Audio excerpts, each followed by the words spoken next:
Bismillahirrahmanirrahim. Assalamu alaikum, dear students. I'm your teacher Samina Bashir. Our course title is Discourse Analysis, and today we will discuss topic 10. As all of you know that these days we are dealing with conversational features of discourse analysis.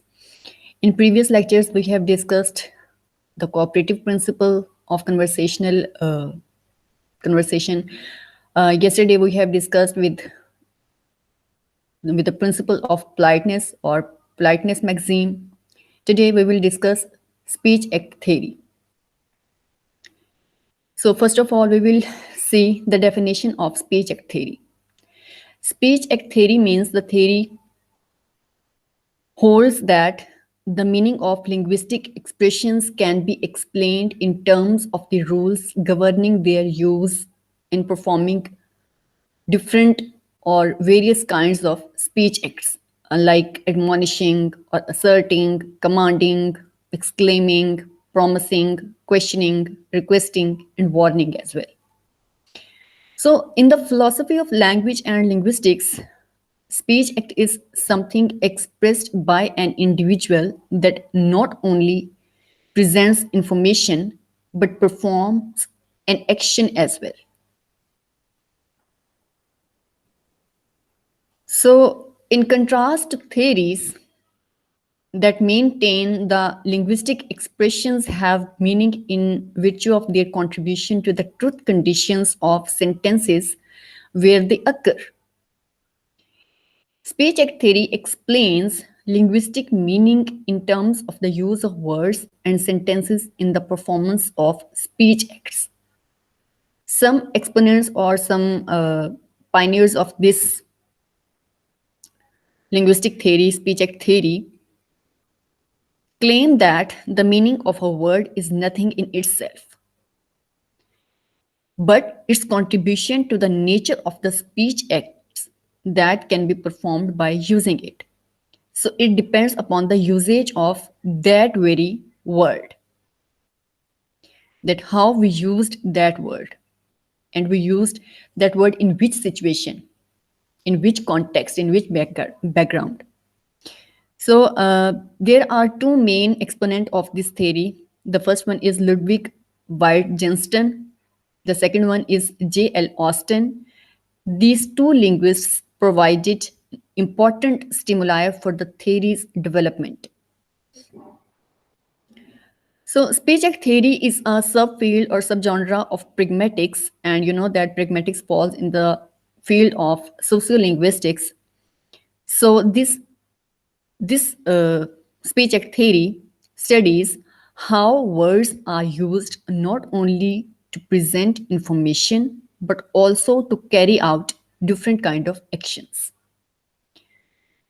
The speech act theory was originally introduced by Oxford philosopher J.L. Austin in his book How to Do Things with Words, and further it was developed by an American philosopher J.R. Searle. So J.R. Searle and Austin are two major exponents of this theory. It considers the degree to which utterances are said to perform illocutionary acts and perlocutionary acts. So many philosophers and linguists study speech act theory as a way to better understand human communication.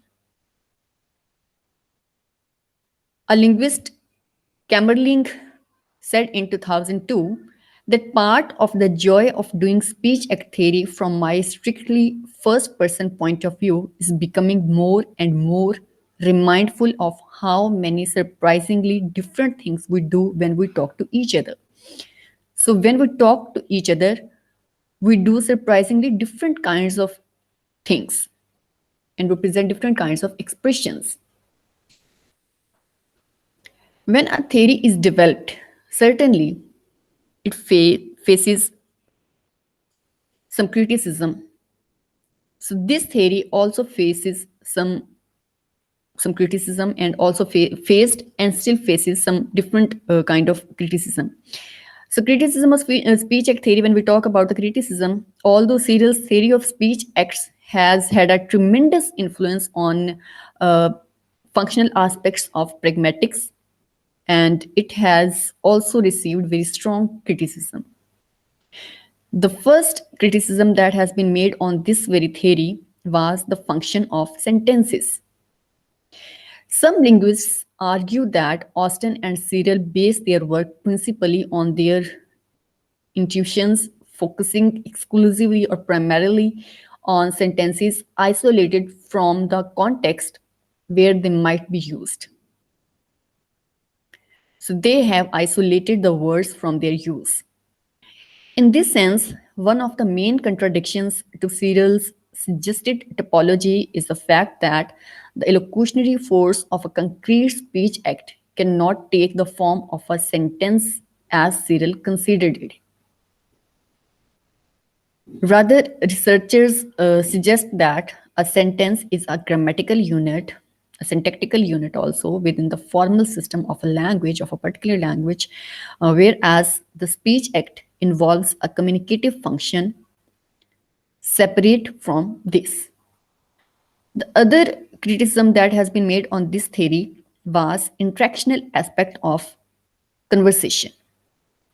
In speech act theory, the hearer is seen as playing a passive role while the speaker is playing an active role and the listener or the hearer is in passive role, which is not suitable.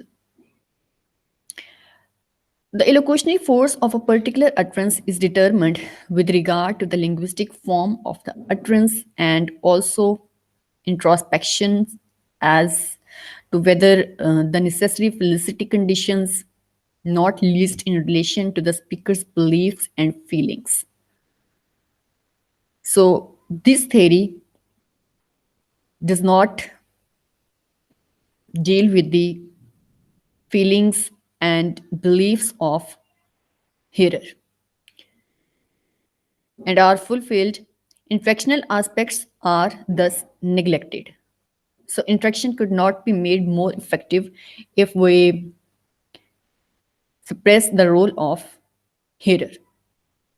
So Barron says in 2003 that, however, a conversation is not just a married chain of independent elocutionary forces. Rather, the speech acts are related to other speech acts with a wider discourse context. Speech act theory, in that it doesn't consider the function played by utterances in driving conversation, is therefore insufficient in accounting for what actually happens in conversation. So, mainly, the speech act theory deals with different linguistic expressions.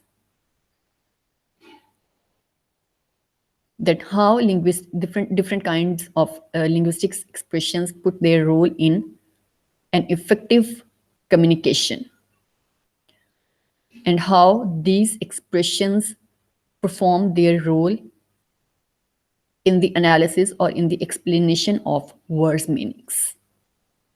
So that's all. If you have any of question, you can ask.